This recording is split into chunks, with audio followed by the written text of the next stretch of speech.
All right, let's get you guys Tyree's take on the Giants' loss to the Saints. Super Bowl champ David Tyree is back on because I got a lot of questions on this one. DT, how you feeling, man? Coming up out, it's supposed to be Victory Monday. I wanted my Dunkin' Donuts coffee. I was ready for it. I was ready to talk trash to everybody in the office. Now I've been ducking everybody like bill collectors, man.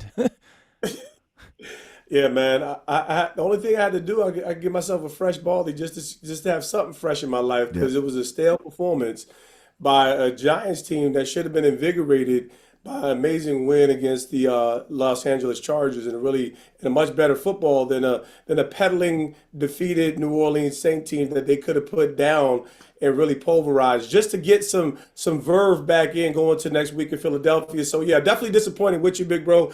I was.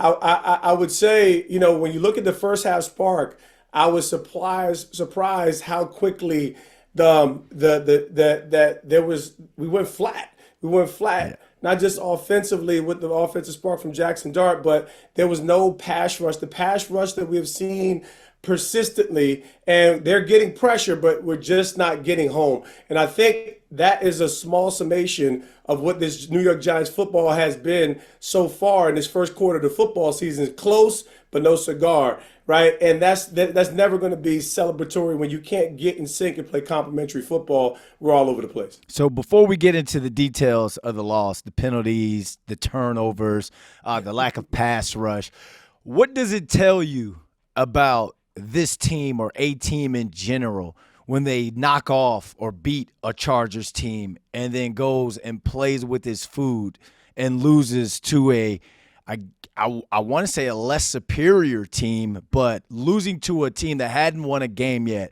You had a chance to be 2-3 going into a short week. What does it tell you about the Giants' most recent collapse this game?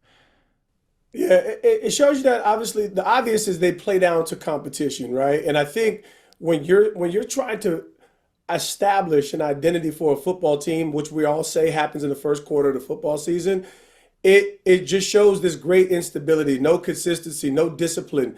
And this, I think most of us were sober enough that this was a Giants football team that was good enough to be successful this year. Far more energy, far more excitement, and a little bit more talent throughout the roster. But the problems are what the problems have been, and that is a severe lack of discipline.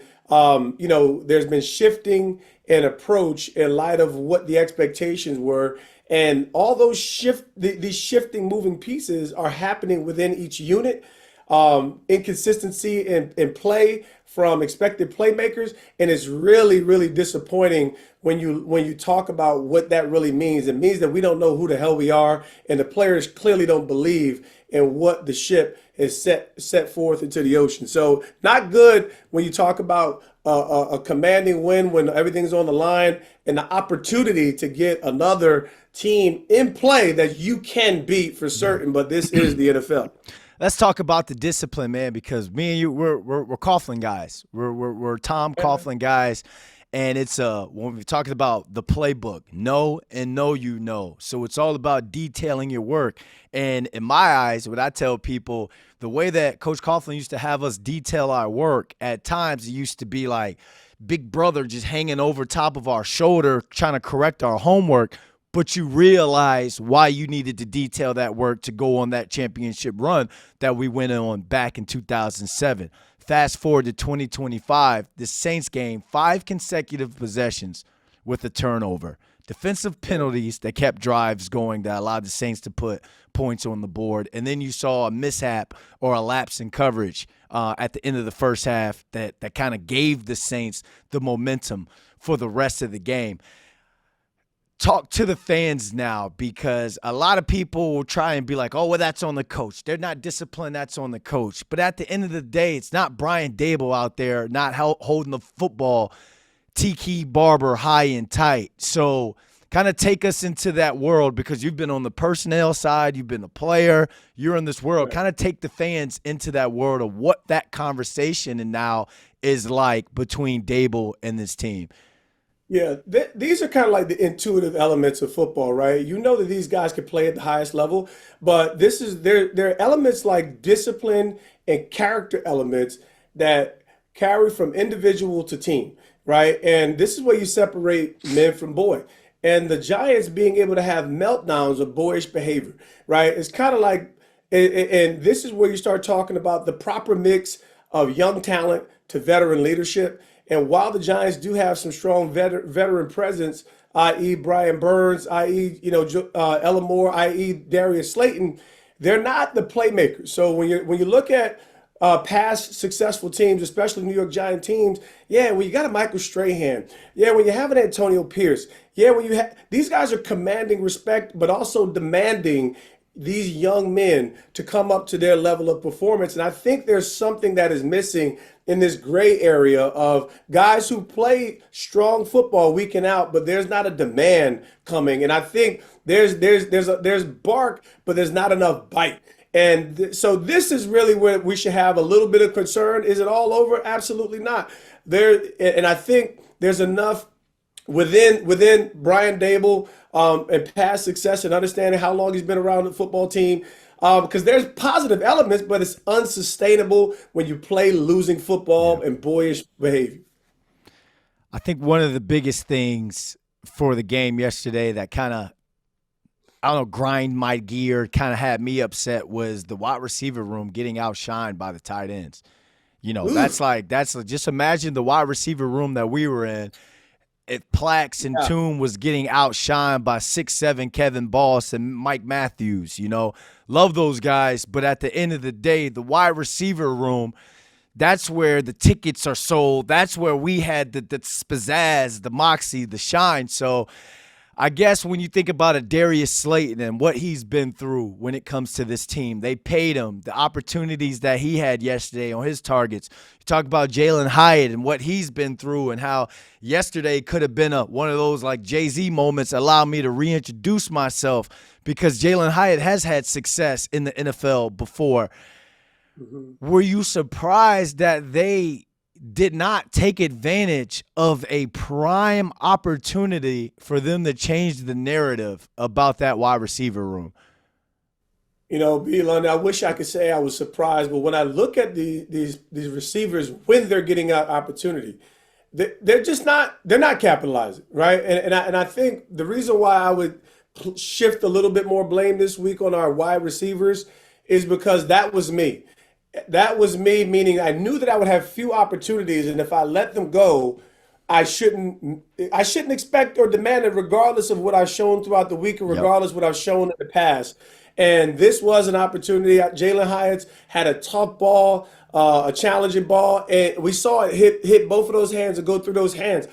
That's the play Jalen Hyatt needs to make. Yep. Why? To re-energize and reestablish confidence in what his ability is. If you only bring one thing, just bring it all the time. Yep. I guarantee you I will be able to down that punt inside the 5. That's what they're missing. And the reality was, me seeing Daniel Bellinger got me excited because it reminded me of why I wasn't playing. We had Jeremy Shockey as really who was a third wide receiver, or 3 wides. We didn't. So when Shockey goes down, that's when David Tyree comes in. Yep. So I think the Giants did the right thing and understand they have Theo Johnson and Daniel Bellinger, and I think they quit a little bit too early on Daniel Bellinger in past years.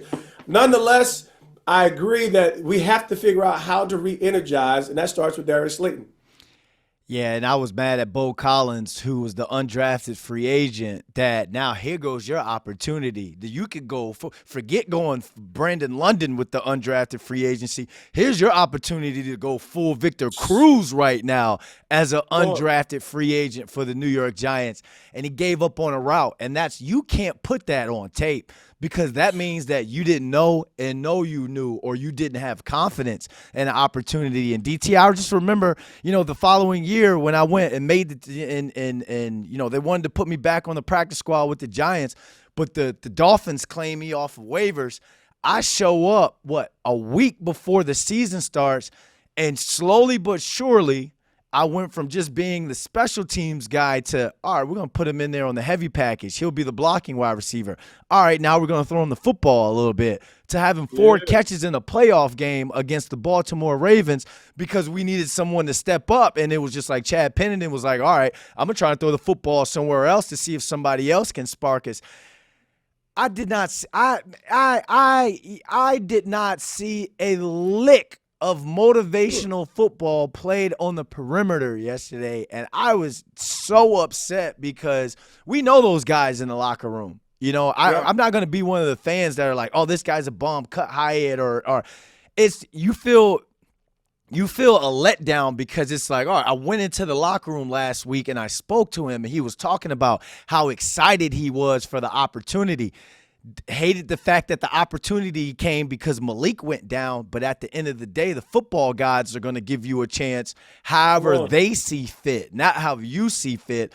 And that although you want that ball to maybe be thrown out there a little bit more and you got a step or two on a guy, if you get the way you got to come down with it is the way you got to come down with it, because everybody, those scouts up there with the binoculars that are watching, they don't care how the ball was thrown. They're evaluating what you do with your opportunity. And it was just some missed opportunities from those wide receivers. But at the end of the day, I'm with you. Theo Johnson, Daniel Bellinger, you both are going to have about 5-6 targets each against the Eagles, because you've shown not only the quarterback, you've shown the coordinator and the head coach that you guys are reliable targets going forward down the for the rest of the season, or however it be as it may.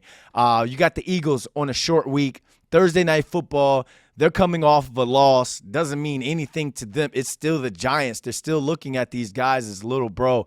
I guess, what would you say to the team? You're a leader. What would you say to the team going into this short week?